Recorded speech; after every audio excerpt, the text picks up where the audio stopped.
Alrighty guys, welcome back to another video, and in this tutorial what I'm going to do is I'm going to show you guys how to work with sound in LibGDX. Now what I already did is in my assets folder I added a new directory called sounds, and all of these are just sound effects that I bought off the internet because I didn't want to get sued, so I actually had to buy them. But if you guys know of any way that you can get sound files for free on the internet, I don't know if there's a way to do that or not, but if there is, then feel free to grab anyone off the internet. But essentially, these are just little sound effects, like 3 seconds, or like bloop, ding, bloop, like stupid sound effects like that. And this Clam Jam, this is actually a song.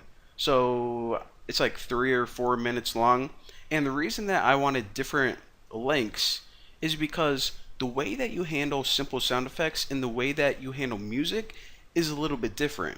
Not only in your code, but logistically, if you just think about it, whenever you play a sound effect, like if you collect a coin in a game, it's just going to play, it's going to be done, you're going to hear it, simple as that. But with music in a song, you want the user to pretty much have more control over it. You can allow them to pause it, stop it, start over, and of course, you don't want that control with just a simple sound effect. So again, that's why I'm going to show you guys two different techniques, and it's going to make sense in just a second. So another thing I should probably point out is this. I already implemented an input processor and all of the methods just to, I didn't want this tutorial to last forever. So go ahead and do that, and also don't forget to register your input processor as this class. So right now, if I ran this program, it would just look like a white screen. So that's our starting point. And by the way, one other thing, I am adding all of the source code from this tutorial and all of my other tutorials on GitHub right now. So if you want this source code and, I don't know, maybe you just want to watch the video, like, alright, this is cool, and then I'll copy the source code later, go ahead, link below, you can get it there for free. Also, not only just for the tutorials, but if you're ever making an app and you're like, alright, you know what, I can use sound effects in here, you can just go back there, and it's pretty much like a library for a bunch of different cool codes that you can add to your program. So I'm going to shut up now because I didn't even teach you guys anything yet, so let's go ahead and get started. So the first thing we're going to do is declare two objects. The first one is sound, and game over sound. Let me highlight that. So whenever you're using just a really simple quick sound effect, you can use a sound object. So that's what this is for. Anything longer than like 10 seconds, you probably want to use this one right here, music. Now again, this is for longer, pretty much songs and music that, let's say you're making a music player or something, you would want to use music instead. Why? Well, as you're going to see in a second, with music you can actually pause them, stop them, a bunch of good stuff. So again, sound for short, music for long songs like a music player. So once that is taken care of, what I need to do is just initialize them. So game over sound, and this is pretty much just saying where is the sound file. So audio new sound, and mine is at files.internal, and I put mine in a directory, remember, called sounds, and this was actually death2. I did not make that name up. Someone actually named it death2, and it does kind of sound like I don't know, like the user is dying or their game's over. So there you go. Now for the Clam Jam, which is my song, I'm going to go ahead and set this equal to gdx.audio. Now remember, whenever you actually have a music object, you need to call new music. So if I just copy that, you guys probably won't notice, but new sound and new music are two different methods to initialize your sound files differently. So gdx files dot, and this is all the same, internal, and my file was located in sounds. What was the name of that? I believe it was clamjam.wave. Hopefully. If not, we'll find out pretty soon, eh? Alright. Now another thing I want to point out is these sound files, both of them are disposable, so make sure that you dispose of these, especially, or else they're going to eat up all of your memory. So game over sound dispose, and clam jam, dispose. Look at that, filled it in for me. Now what I'm going to do in this program is I'm just going to say whenever I tap down on the screen, I want this sound effect to start playing. So of course, you would want to play this whenever they either like their character like hit a block or collected a coin, or for a music player you would want some buttons on here. But for now, since we just have a white screen, I can just put my finger on it and it'll start playing. So that is of course touchdown whenever I touch down on the screen.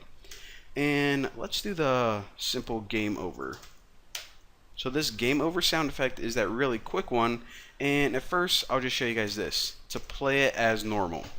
Now I'm not going to record my screen because A, I'm lazy, and B, if I showed you guys a demo it's just going to be a white screen. You guys can't see my finger on the screen recorder. So let me just run this and hold on, got my cords all tangled up, and I'll show you guys what it does.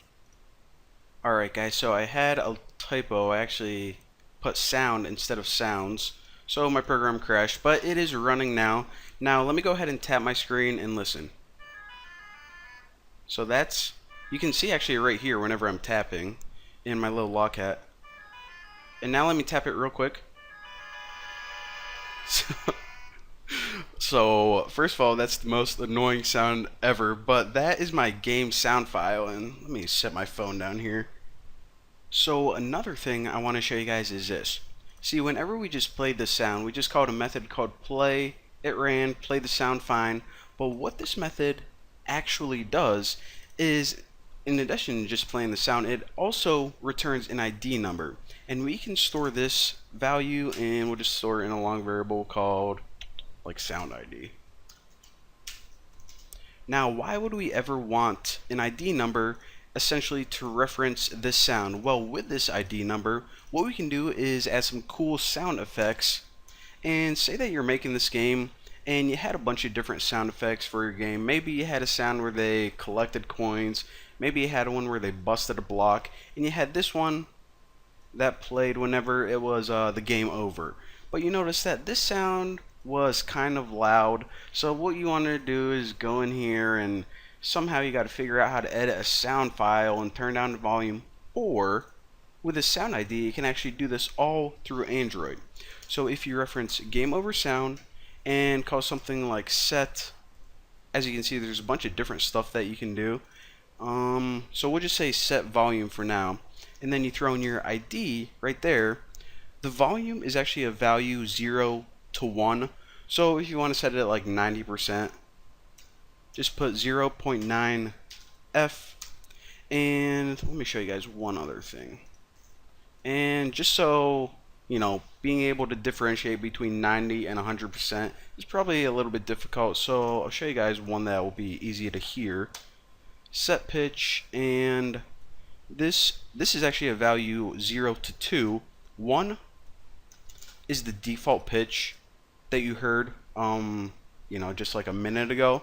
So I'm just gonna go ahead and slow this down to like 50%. So if my pitch was at 50% talking, I would talk like this. So that's what pitch is. Pretty much the speed and, well, the pitch of it. So that's it. Now let me go ahead and play this little demo.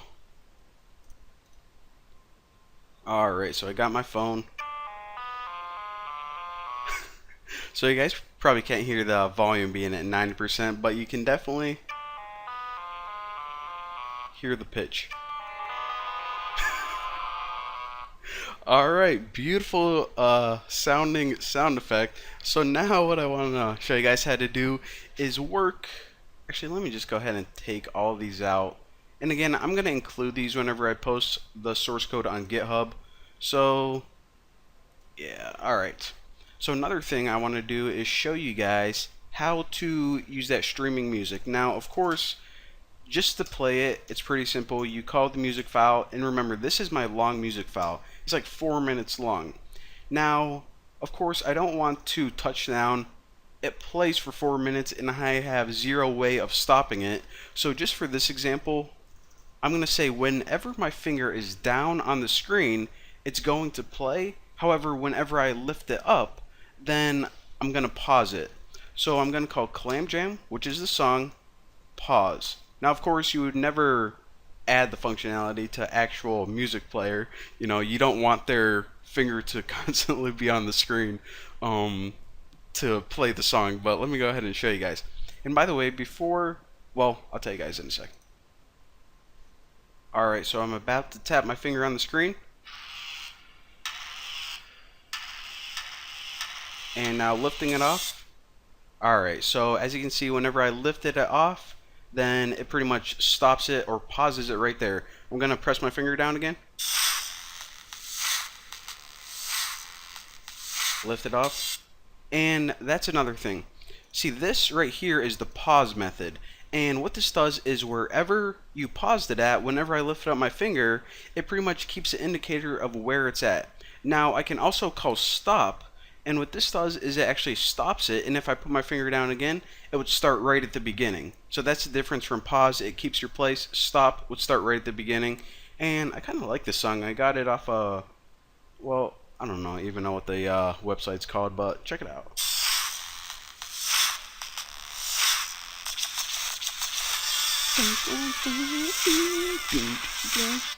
Alright, so there you go. And, alright.